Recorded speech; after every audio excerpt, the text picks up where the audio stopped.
What's happening, everybody? In this video, I will give an overview of the Middle Ages. See also my previous overview of the history of ancient Rome in less than 9 minutes.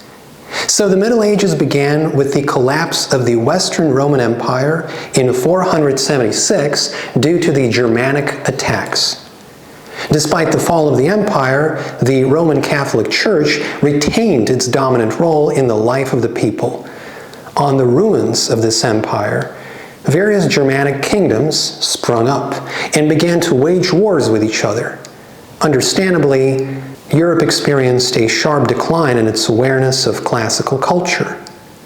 European kingdoms plunged into chaos, clashing with the Vikings and Arabs. The Arab world was strong due to its unification under Islam.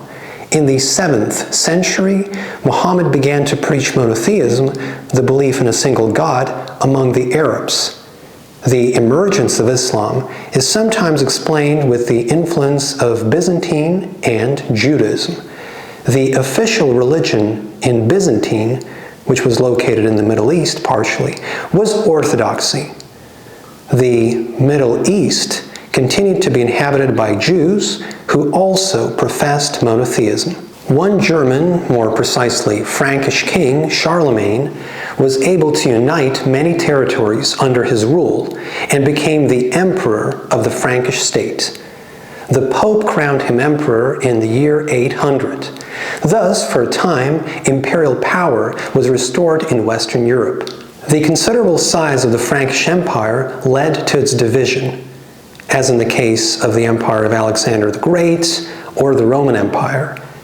In 843, the Frankish Empire was divided into the West Frankish Kingdom, Middle Frankish Kingdom, and East Frankish Kingdom. Now, the West Frankish state became the French Kingdom, and the so-called Holy Roman Empire in the second half of the 10th century grew out of the East Frankish state. In the unstable medieval world, kings needed a loyal army. To this end, they distributed plots of land called fiefs among their soldiers, for which the soldiers had to serve in the royal army. This is how knights appeared.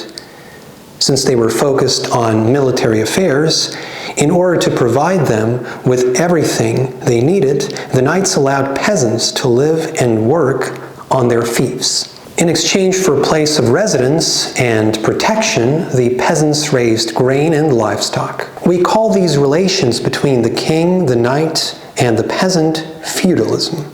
However, in medieval society, some of the highest positions were occupied by the clergy. If the peasant's task was to supply the higher estates with the necessities, and the function of the knights and political rulers was to protect the inhabitants of their countries, then the clergy had to pray to God for all people. These three estates formed the basis of medieval European society. In the 11th century, the Romanesque style spread in European art, characterized in architecture by rounded arches and an emphasis on the horizontal direction. Jesus was depicted in the Romanesque style more as the ruler of the world, as was common also in the Byzantine art. By the 11th century, a certain stabilization had taken place in Europe. So the Vikings received land and, having adopted Christianity, became typical Christian kingdoms. However, the major disadvantage of the feudal system was the violence the knights exercised in relation to the peasants. The kings and the Pope decided to direct the aggression of the knights beyond Europe, sending them to fight the Muslims in the Middle East. The official reason was to assist the Byzantine emperor against the Muslim invasion, as well as the conquest of Jerusalem, which is the holy city in Judaism, Christianity, as well as in Islam. Hence, the Crusades began in the end of the 11th century. Increased contacts with the Arabs contributed to the influence of Oriental art on European art.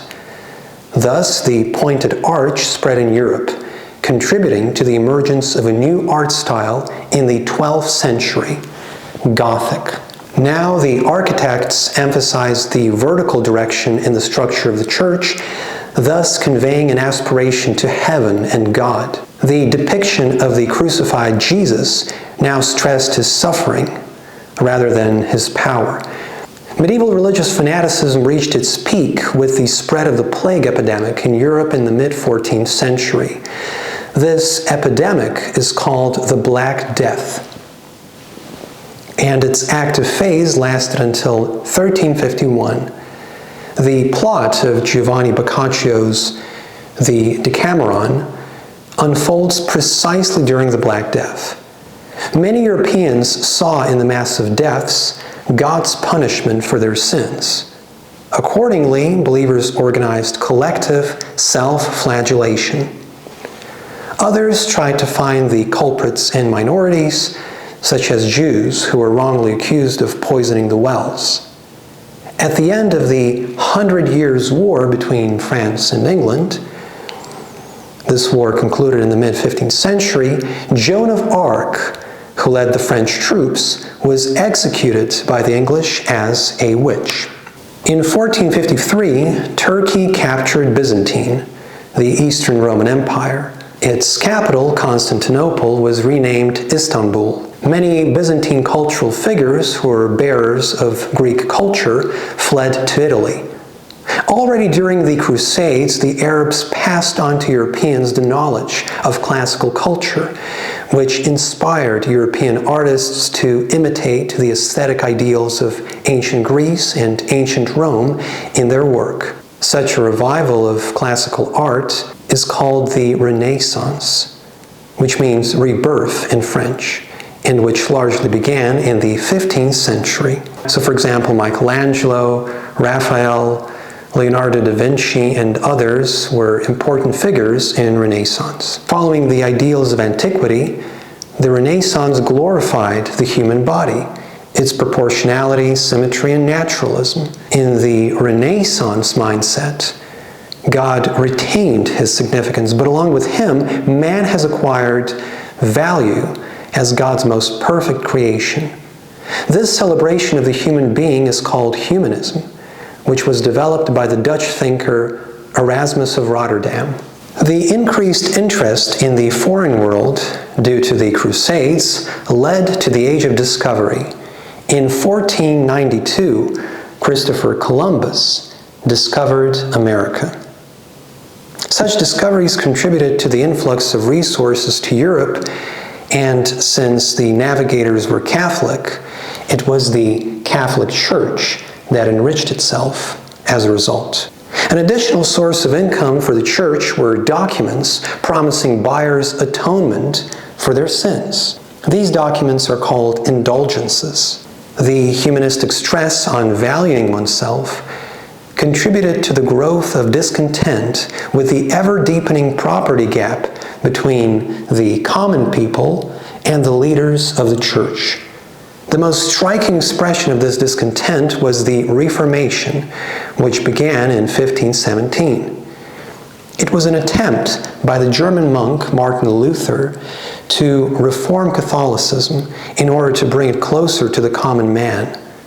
The Pope did not agree with Luther's demands, which is why Christians now protested against Catholicism, founded their own Protestant churches.